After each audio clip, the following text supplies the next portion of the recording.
Welcome back. We're picking up again where we left off in our series, The Certainty of Identity, Session 3, which is Daniel chapter 3, Identity under Intimidation. There is a moment when belief becomes public, where conviction becomes visible, where identity is no longer internal, but it's put on trial. Daniel chapter 3 verses 1 through 7 reads, Nebuchadnezzar the king made an image of gold, whose height was 60 cubits and its width 6 cubits. He set it up in the plain of Dura in the province of Babylon. And King Nebuchadnezzar sent word to gather together the satraps, the administrators, the governors, the counselors, the treasurers, the judges, the magistrates, and all the officials of the provinces to come to the dedication of the image which King Nebuchadnezzar had set up. So the satraps, the administrators, the governors, the counselors, the treasurers, the judges, the magistrates, and all the officials of the provinces gathered together for the dedication of the image that King Nebuchadnezzar had set up. And they stood before the image that Nebuchadnezzar had set up. Then a herald cried aloud, To you it is commanded, O peoples, nations, and languages, that at the time you hear the sound of the horn, flute, harp, lyre, and psaltery, in symphony with all kinds of music, you shall fall down and worship the gold image that King Nebuchadnezzar has set up. And whoever does not fall down and worship shall be cast immediately into the midst of a burning fiery furnace. So at that time, when all the people heard the sound of the horn, flute, harp, and lyre, in symphony with all kinds of music, all the peoples, nations, and languages fell down and worshipped the gold image which King Nebuchadnezzar had set up. So we're here seeing that he built this image and he makes this command, bow or burn. It's not just worship, but it's compliance. And that's another way that identity is infringed upon and even stolen. Culture will always try to convert conviction into compromise. Looking at verses 8 through 12. Therefore, at that time, certain Chaldeans came forward and accused the Jews.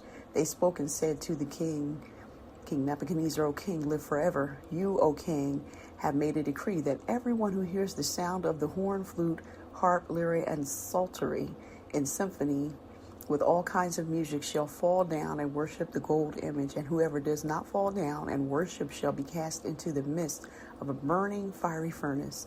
There are certain Jews whom you have set over the affairs of the province of Babylon, Shadrach, Meshach, and Abednego. These men, O king, have not paid due regard to you. They do not serve your gods or worship the gold image which you have set up. So here we see there's an accusation set up against those 3 Jewish boys. The enemy will always expose those who refuse to blend in, because true identity is visible. It stands out. Verses 13 through 18 of chapter 3 reads, Then Nebuchadnezzar, in rage and fury, gave the command to bring Shadrach, Meshach, and Abednego.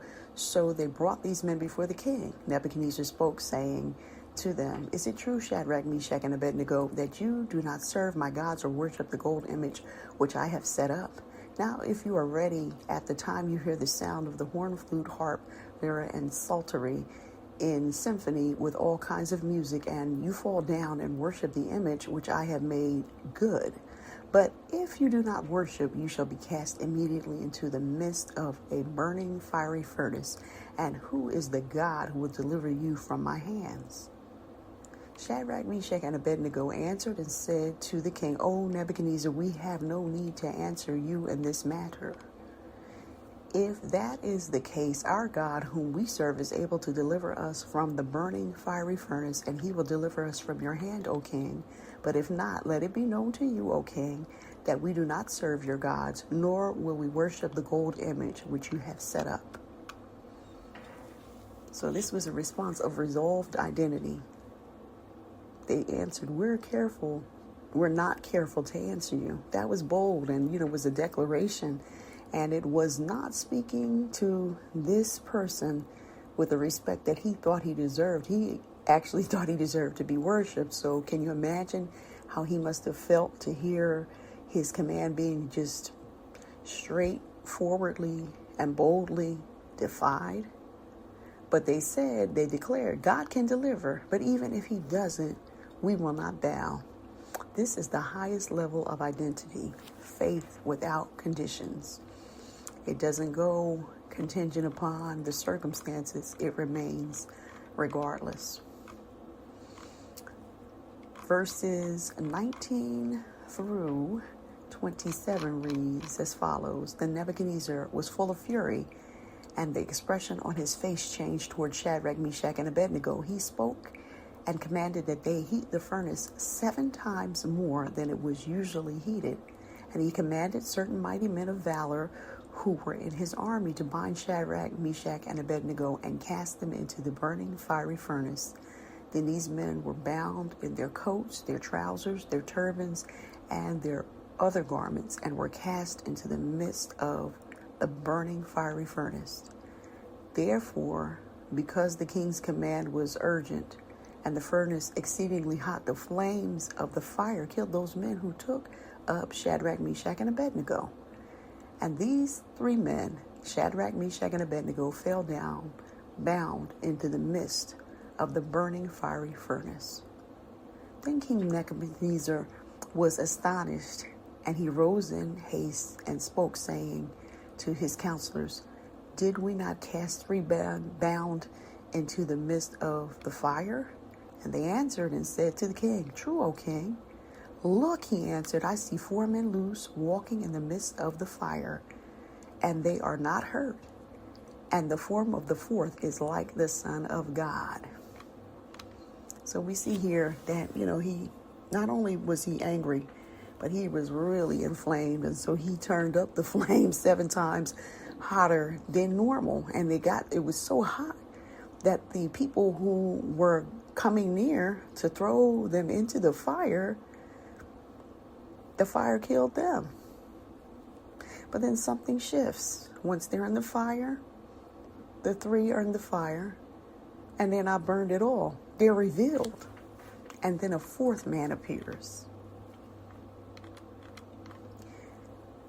Verses 26 and 27 reads, Then Nebuchadnezzar went near the mouth of the burning fiery furnace and spoke, saying, Shadrach, Meshach, and Abednego, servants of the Most High God, come out and come here. Then Shadrach, Meshach, and Abednego came from the midst of the fire, and the satraps, administrators, governors, and the king's counselors gathered together.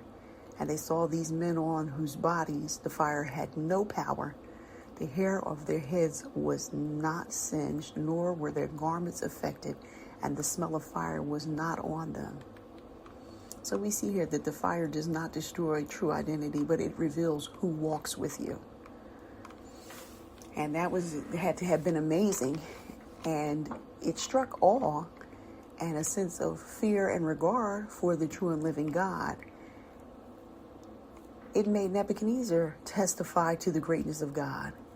He pointed out they were servants of the Most High God. In other words, the gods that he would have worshipped, and even the God he had made himself, he considered them to be high gods, but he made the distinction of Shadrach, Meshach, and Abednego's God being the Most High of all.